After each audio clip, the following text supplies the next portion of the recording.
વડોદરામાં Vagheshwari charitable trust દ્વારા દરજીપુરા ખાતે 12મો સર્વજ્ઞાતિ સમૂહ લગ્ન ઉત્સવ સંપન્ન કરવામાં આવ્યો। વડોદરાના દરજીપુરા વિસ્તારમાં સેવા અને સમર્પણનો અનોખો સંગમ જોવા મળ્યો હતો। શ્રી વાઘેશ્વરી ચેરિટેબલ ટ્રસ્ટ દ્વારા આયોજિત 12મા ભવ્ય નિઃશુલ્ક સર્વજ્ઞાતિ સમૂહ લગ્ન ઉત્સવનું અત્યંત દિવ્ય વાતાવરણમાં આયોજન કરવામાં આવ્યું હતું। નેશનલ હાઈવે પર એરફોર્સ સ્ટેશનની બાજુમાં આવેલા પાંજરાપોળ ગ્રાઉન્ડ ખાતે યોજાયેલા આ મંગલ પ્રસંગે અનેક નવદંપતીઓએ પ્રભુતામાં પગલાં પાડ્યા હતા। આયોજન પાછળ વાઘોડિયાના ધારાસભ્ય ધર્મેન્દ્રસિંહનું માર્ગદર્શન અને મહેનત રહી છે। છેલ્લા 11 વર્ષથી તેઓ સતત આ ભગીરથ કાર્ય કરી રહ્યા છે, જેનો ઉદ્દેશ્ય મધ્યમ અને ગરીબ વર્ગના પરિવારોને આર્થિક બોજ વિના ગરિમાપૂર્ણ લગ્ન પ્રસંગ પૂરો પાડવાનો છે। આ પ્રસંગે ગુજરાતના જાણીતા સંતો, મહંતો અને રાજકીય આગેવાનોએ હાજર રહી નવદંપતીઓને આશીર્વાદ પાઠવ્યા હતા। આ ઉત્સવમાં કોઈ એક જ્ઞાતિ નહીં પણ તમામ સમાજના પરિવારો એકસાથે મળીને જોડાયા હતા, જે સામાજિક સમરસતાનું ઉત્તમ ઉદાહરણ પૂરું પાડે છે। વિશાળ ગુંબજ અને સુંદર સુશોભન સાથે વર-વધુ પક્ષના હજારો સ્વજનો માટે ભોજન અને અન્ય વ્યવસ્થાઓ ટ્રસ્ટ દ્વારા કરવામાં આવી હતી। દીકરીના કર્યાવરથી લઈને લગ્નની તમામ વિધિઓ નિઃશુલ્ક કરીને શ્રી વાઘેશ્વરી ચેરિટેબલ ટ્રસ્ટે સમાજ સેવા ઉત્કૃષ્ટ ઉદાહરણ પૂરું પાડ્યું છે। સમૂહ લગ્નના અંતે તમામ નવપરિણીત યુગલોને ઘરવખરીની ચીજવસ્તુઓ ભેટ આપી વિદાય આપવામાં આવી હતી। આ મહોત્સવે વડોદરા અને વાઘોડિયા પંથકમાં ભારે આકર્ષણ જમાવ્યું હતું।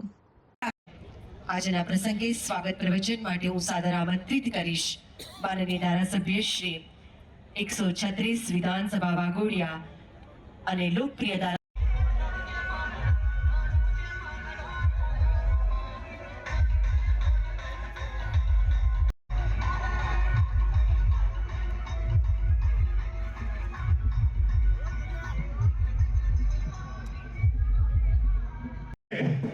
છોકરીને સ્ટેજ પાસે થોડા પાછળ લેજો અહીંયા લાવવા વિનંતી।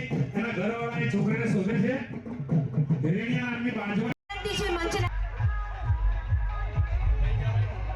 આપણા વચ્ચે ઉપસ્થિત અને સમૂહ લગ્ન થકી તમામને પાઘડી પહેરાવવામાં આવી રહી છે। જોરદાર તાળીઓ થઈ જાય। જેમાં સનાતન અને સ્તુત્ય સામાજિક કાર્યો કરે છે તેઓનું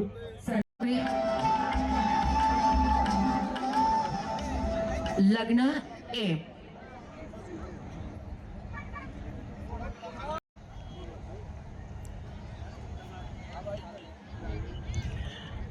આજે श्री वाघेश्वरी चैरिटेबल ट्रस्ट द्वारा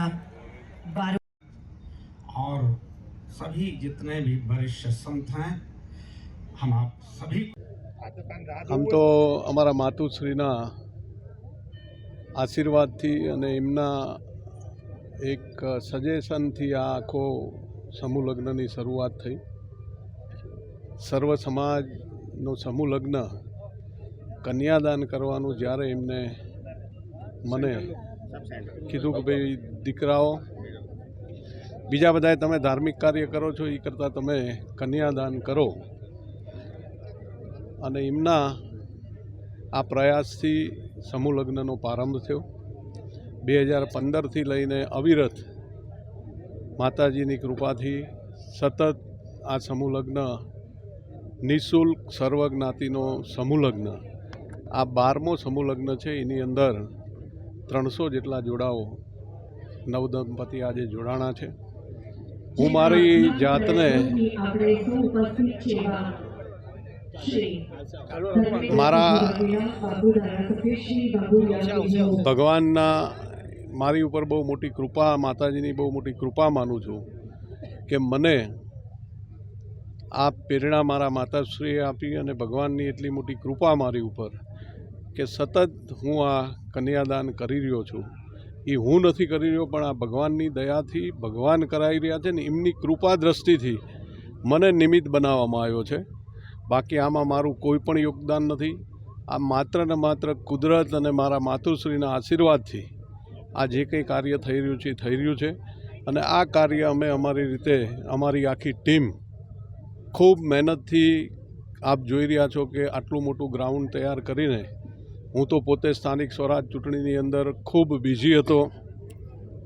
અમારા બિલકુલ મારા આ સમૂહ લગ્નની અંદર મને 2 જ દિવસનો ટાઈમ મળ્યો છે. બાકી તમામ અમારી આ ટીમ મયંકભાઈ, લાલાભાઈ, નવગણસિંહ અને તમામ કાર્યકર્તાઓ ખૂબ ખનથી આ કાર્યક્રમનું આયોજન કરીને આની અંદર પોતાનું તમામ પરસેવો રેડીને ખૂબ સરસ મજાનું આયોજન કર્યું છે. એટલે અમારી તમામ ટીમ અને કાર્યકર્તાને ખૂબ ખૂબ અભિનંદન આપું છું અને આપના માધ્યમથી કહેવા માગું છું કે આવું ને આવું કાર્ય વધારે કરવાની ભગવાન અમને શક્તિ આપે.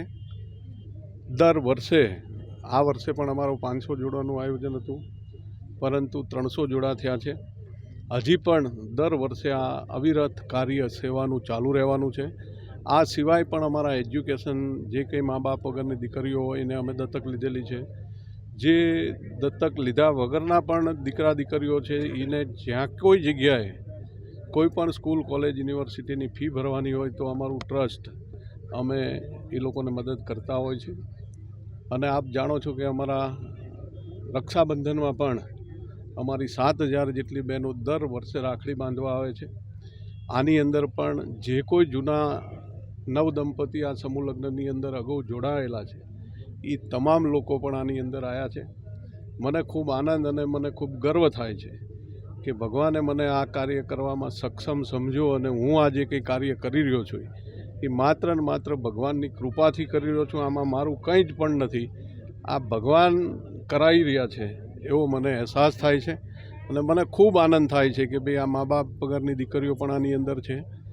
ગરીબ ઘરના દીકરા દીકરીઓને આ એક સમૂહ લગ્ન નહીં પણ આની અંદર એક ખરેખર આ કાર્ય કરવાથી મને ખૂબ મોટી ઉર્જા મળે છે અને ખૂબ શક્તિ મળે છે અને ખૂબ હજી પણ એવો ઉમંગ થાય છે કે પણ હજી અમારા ત્યાં અમે આના કરતાં પણ અમારા વિસ્તારના ગરીબ દીકરા દીકરીઓને આ 2 દિલોનું મિલન કરાવી મા બાપની ચિંતા દૂર કરીને હજી અમે વધુ સમૂહ લગ્ન આવતા વર્ષે કરવાના છીએ. આનાથી પણ ભવ્ય કઈ રીતે અમારો સમૂહ લગ્ન થાય અને આ લગ્નની અંદર જે કંઈ જોડાય એને પોતાને એવું થાય કે ભાઈ અમારા લગ્ન ધામધૂમથી થયા. આજે પણ આપે જોયું હશે કે ખૂબ મોટો વરઘોડો અને ખૂબ લોકો ખુશીથી જે કંઈ જાનૈયાઓ હતા એ જાનૈયાઓએ રોડ ઉપર પોતે નાચીને આ સમૂહ લગ્નનો ખૂબ જબરજસ્ત આનંદ લીધો અને ભગવાને અમને જે કાર્યક્ષમતા આપી આ કરવાની, એટલે હું હૃદયથી ભગવાનનો આભાર માનું છું કે આવું ને આવું કાર્ય હજી પણ અમારાથી વધુ ને વધુ થાય એવી આપના માધ્યમથી ભગવાનને પ્રાર્થના કરું છું. સમાજને એ મેસેજ આપવા માંગુ છું કે દરેક દીકરીઓને દરેક દીકરાઓએ આવા સમૂહ લગ્નમાં ભાગ લેવો જોઈએ, જેથી દીકરીના પરિવારને પણ એ રહી અને દીકરાના પરિવારને પણ સારું રહે. આપણે આ રીતના મેરેજમાં ભાગ લેવો જોઈએ જેમાંથી આપણા પરિવારને પણ પૈસાની તંગી ના પડે અને સારું રહીને આ આપણે એક સારો મેસેજ આપી શકીએ કે આપણે ખોટા પૈસાનો બગાડ ના કરવો જોઈએ અને આ રીતના આપણે મેરેજ કરવા જોઈએ બધા અને કપલો સાથે. મેં સમૂહ લગ્ન કરું છું તો એમાં એ ફાયદો છે કે અમારા ઘરના હવે ખોટા ખર્ચો કરે એના કરતાં અમે અહીં આવીને સમૂહ લગ્ન કરીએ એ સારી વાત છે. કેમ કે ખોટા ખર્ચા કરવા એના કરતાં કોઈ સારા નેતા આપણા સમાજના સમૂહ લગ્ન કરાવતા હોય તો એ કરવું સારી વાત છે. અને અત્યાર સુધીમાં તો અહીંથી લગભગ 3000 છોકરીઓ જેટલી સમૂહ લગ્ન કરીને વિદાય લઈ ચૂકી છે, જે ધર્મેન્દ્ર વાઘેલા બાપુ તરફથી કરાવવામાં આવી રહ્યું છે. સમાજને શું મેસેજ આપશું? કારણ કે સમાજને તો મેસેજ આપીશું કે આપણે સમૂહ લગ્નમાં ભાગ બને તો સારું છે. કેમ કે ઘરે જેટલો ખોટો ખર્ચો કરવા એના કરતાં કોઈ જગ્યાએ સારી રીતે સમૂહ લગ્ન થતો હોય ત્યાં કરાવે તો સારી વાત છે.